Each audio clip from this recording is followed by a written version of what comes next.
Yes, welcome my dear students. Yes class, today we are going to start a new topic, strange but true. First, yes class, इसमें हम पढ़ेंगे कि strange यानी कि अचंभे वाली बातें जो कि सच हैं, जो जिसे जानकर आपको आश्चर्य होगा बट ये बात सच है.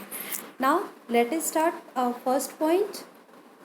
Yeah, the first one is the baobab tree found in Africa can store 1,000 to 1,20,000 liters of water in their swollen trunk. यानी कि एक बाओबाब ट्री है जो कहाँ पे है, अफ्रीका में है.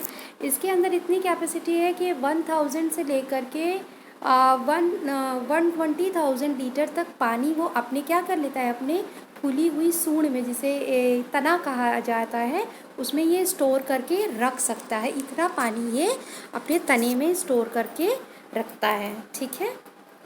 Now the second one, house fly don't allow their short life span 14 days to hinder their musical abilities. They always hum in the key of F.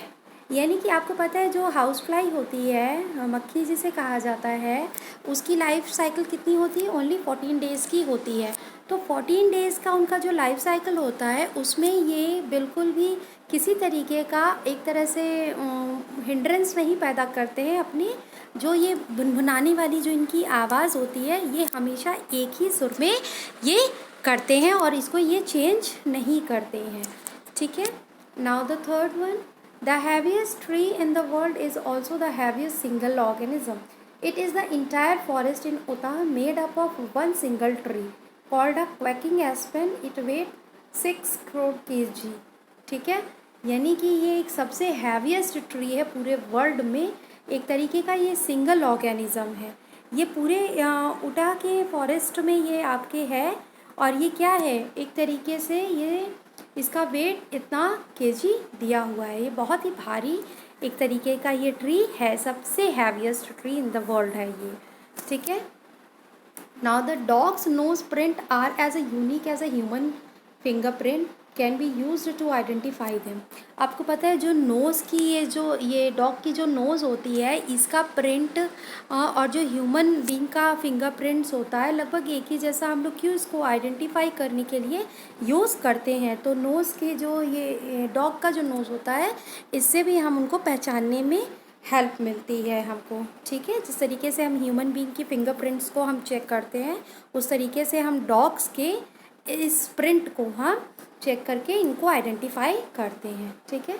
Next, 1/3 of the planet life on the island of Socotra near Yemen can be found anywhere else on अर्थ.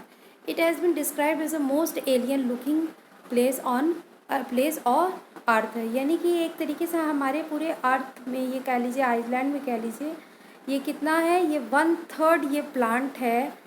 ठीक है. ये वाला plant है पूरी अर्थ में, जिसे हम क्या कहें, विदेशी प्लांट के नाम से, फॉरेनर प्लांट के नाम से जानते हैं इसको. ठीक है. ये आइलैंड में कितना है, ये 1/3 ऑफ द प्लांट है ये. ठीक है. Now the next, the entire dandelion plant is edible. जो डेंडियल प्लांट होता है ये पूरा एडिबल होता है, खाने के लिए होता है, यूज़ किया जाता है. इट्स लीव प्रोवाइड विटामिन के. इसकी पत्तियों से विटामिन के मिलता है. Its flower can be use to make a wine. शराब बनाने में इसके फ्लावर्स का यूज़ किया जाता है. Its root can be use to make a beer drink that taste a bit like coffee. इसकी जो आपकी जड़ें होती हैं, रूट्स होती हैं, उनको कॉफ़ी या टी में यूज़ किया जाता है उसके टेस्ट बढ़ाने के लिए. तो एक तरीके से कह लीजिए ये पूरी तरीके से इसका सारे एक पार्ट्स, फ्लावर, रूट्स, लीव्स, सब कुछ इसका एडिबल होता है. क्लियर है. नाउ द नेक्स्ट,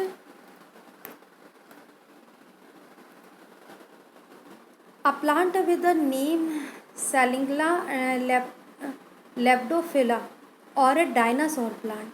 इसको हम डायनासोर प्लांट के नाम से जानते हैं इस प्लांट को. ठीक है. It has amazing abilities to survive in a dry weather. ये सूखे मौसम में भी रहने के योग्य होता है. ठीक है. It's curious up in a ball and later can be restored using a little water. ये क्या करता है, ये बाकी के वाटर्स को हटा करके कम पानी में भी एक तरीके से ये रहने के लिए योग्य होता है. ठीक है. Now the next, the tongue of a woodpecker is so long that is wrapped around its skull right next to the nostril on the eye socket. इसकी जो चोंच होती है वुडपेकर की, ये इतनी बड़ी होती है, लंबी होती है कि ये चाहे तो ये पूरा गोल इसको घुमा सकती है। ठीक है, the woodpecker on the tree eight 15 mile per hour, ये 50 पर आवर में 15 माइल्स ये खोद सकती है एक तरीके से ट्री को। ठीक है, इट हैज़ क्रिएटेड से intend hole, it digs in its longest tongue into a hole to search for the insect and bugs. ये तब तक खोदेगी जब तक कि इसको इसका शिकार मिल नहीं जाता, इंसेक्ट इसको मिल नहीं जाते, चाहे ये कितना अंदर तक ये इसको खोद लेते हैं। ठीक है, अपने इंसेक्ट को पकड़ने के लिए। The tongue is covered with the barbs with it presses on the insect and pull it in the mouth to consume. ठीक है, और वो क्या करते हैं, इन अपने लंग से उनको खींच लेते हैं ये इंसेक्ट्स को। ठीक, the name dinosaur itself means terrible lizard. आपको पता है डायनासोर का अर्थ क्या होता है, यानी कि भयानक छिपकली। The name was a given so Richard Owen, यानी कि इसका नाम किसने दिया था, रिचर्ड ओवेन ने दिया था। ब्रिटिश साइंटिस्ट थे वो। He pick the word dinosaur by combining two Greek word, इन्होंने डायनासोर को दो वर्ड ग्रीक वर्ड से कंबाइन करके बनाया था। First deinos which mean terrible, जिसका अर्थ क्या होता है भयानक, and the sauros which means lizard, तो जिसका मतलब क्या होता है लेजर्ड होता है। तो डायनासोर इसीलिए कहा गया है कि डायनासोर को एक टेरेबल लेजर्ड के नाम से जाना जाता है, भयानक छिपकली। Dolphin sleeps in a pattern called catnapping, only 1/2 of their brain shut down while sleeping. आपको पता है जो डॉल्फिन होते हैं वो एक पैटर्न में सोते हैं, उनका आधा हिस्सा क्या करता है, हाफ ब्रेन क्या करता है, सोता है, आराम करता है, और the other half is awake and attentive, और हाफ पार्ट क्या करता है, वो जागता रहता है और सक्रिय रहता है। वो क्या करता है, it's job is to watch for enemies, यानी कि वो दुश्मनों को वो भापता है, and also rise to surface to breathe when necessary, और जब उन्हें सांस लेने की ज़रूरत होती है तो वो हाफ ब्रेन क्या करता है, वो सांस लेने का काम करता है और एनिमीज़ को मतलब सतर्क रहता है। आफ्टर अबाउट 2 आवर्स, जब 2 घंटे पूरे हो जाते हैं तो sides are reversed and the rested half become active and the active side goes to rest, यानी कि फिर जब 2 घंटे बीत जाते हैं तो जो हाफ पार्ट आराम करता है वो क्या करता है, वो जाग जाता है, और जो जागा हुआ पार्ट होता है वो क्या करता है, फिर आराम करता है। तो इस तरीके से डॉल्फिन्स क्या करते हैं, आराम सोते हैं। ठीक है, उनका माइंड इस तरीके से सोता है। ठीक है ना। Next, a monkey has a 2 brain. आपको पता है मंकी का भी 2 ब्रेन होता है।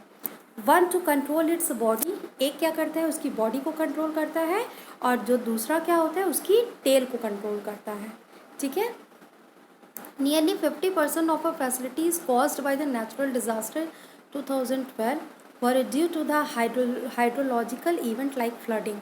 आपको पता है जो 50% आपका जो 2012 में कैलामिटीज़ आई थी, जो फ्लड आया था, वो किसकी वजह से आया था, वो हाइड्रोलॉजिकल इवेंट की वजह से आया था। क्लियर हो गया, ये बातें स्ट्रेंज थी बट इट्स ट्रू। ठीक है, ये फैक्ट है। Now come on to the next chapter, chapter number 13, British heritage in India, यानी कि ब्रिटिश विरासत। आपको पता है हमारा कंट्री क्या था, ब्रिटिशर्स का गुलाम था।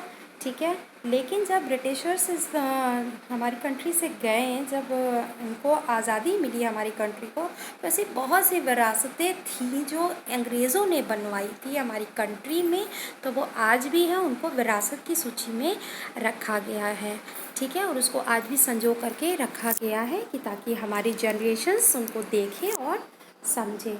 ठीक है, monument like India Gate, Rashtrapati Bhavan, Parliament House in New Delhi, Victoria Memorial in Calcutta, Ripon Building in Madras, now presently Chennai, are example of the art and architecture of British period. आपको पता है ये सब जो मॉन्यूमेंट्स थे, इंडिया गेट थे, राष्ट्रपति भवन है, पार्लियामेंट हाउस है, विक्टोरिया मेमोरियल है, ये सब क्या थी, अंग्रेज़ों की विरासत थी। अंग्रेज़ों के टाइम पर ये बनाई गई थी, ये आर्ट और आर्किटेक्चर बनाए गए थे। अब जैसे कि देखिए राष्ट्रपति भवन, ये कहाँ पे है, राष्ट्रपति भवन हमारा दिल्ली में है। ठीक है, फिर ये देखिए पार्लियामेंट हाउस, ये भी हमारा दिल्ली में है। विक्टोरिया मेमोरियल देखिए ये क्या है, कलकत्ता में है।